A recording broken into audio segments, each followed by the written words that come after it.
Today I'll be giving a presentation about bowling balls and how to release a bowling ball. I have always loved bowling, as I've stated in my first speech, and that's why I have always loved to teach different people how to bowl and how to get their unique bowling style for themselves. The main points of my discussion will be today is why bowling shoes are important for a bowling ball release and the different aspects of a bowling ball and how they help you release them. The first order is going to be discussing bowling shoes. On these pair of bowling shoes, which are my own, there are two different surfaces on them. This surface has a smooth texture and is very soft, which will allow for you to slide onto the smooth wood surface. This one has a rubber surface, which can allow for traction and to ensure that you don't fall on the lanes. Bowlingball.com is a great resource for all bowlers, new and pro, to find different pads that can help you slide. For me, I use an 8. Not everyone will use an 8.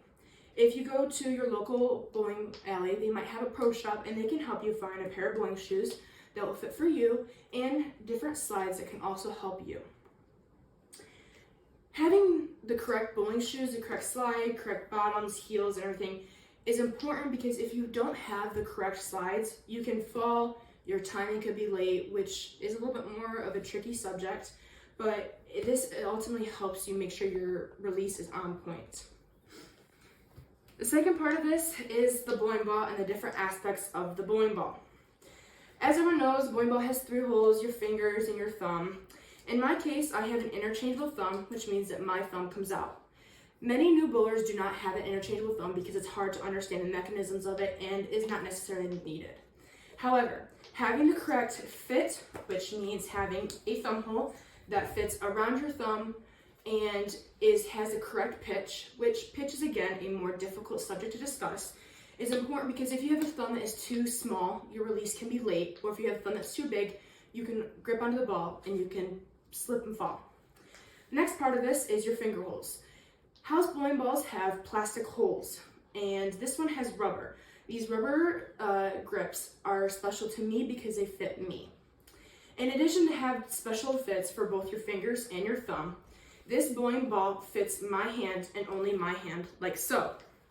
Having the proper fit of this is vital. National Bowling Academy states that having the proper fit, both thumb and your fingers, and having the correct width across here and this little bridge here is important because if not, you can A, cause injuries, or B, it can cause a bad release. When you're starting bowling, the best way to figure out how to put your hand in the bowling ball is to first put your fingers in. In my case, you want your fingers right at the crease of your first knuckle. You then put your thumb in.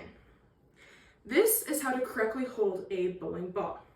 Having the correct fit and for fingers and thumb will ensure that you have the correct fit. Again, a person at a pro shop at your local bowling alley can help you find your fit for your bowling ball.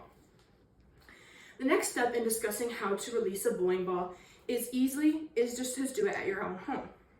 The best way to learn how to properly release a bowling ball is to swing it forward, backward, and at the very bottom, go very slow. You're gonna wanna release your thumb first, where the ball is going out at, and then your fingers. Having your thumb come out before your fingers is a vital important part of releasing a bowling ball. If your fingers come out first and then your thumb, it's very difficult to get the proper release then. When you're starting to get used to that, the best way is to kind of speed up. Speeding up can ensure that you can properly release the ball, and then you can easily do this at your own home. The next part of releasing a bowling ball is you can turn your hand different motions to ensure different results on the lane. You can turn your hand like this, or straight back, or you can turn it towards your body a little bit. That way, your ball will release different ways each time. In conclusion, having the proper bowling shoes with the proper slides, having the proper fit of your bowling ball, and learning the mechanism of having your thumb come out of the bowling ball, then your fingers, is the most important parts of learning how to release a bowling ball. Thank you.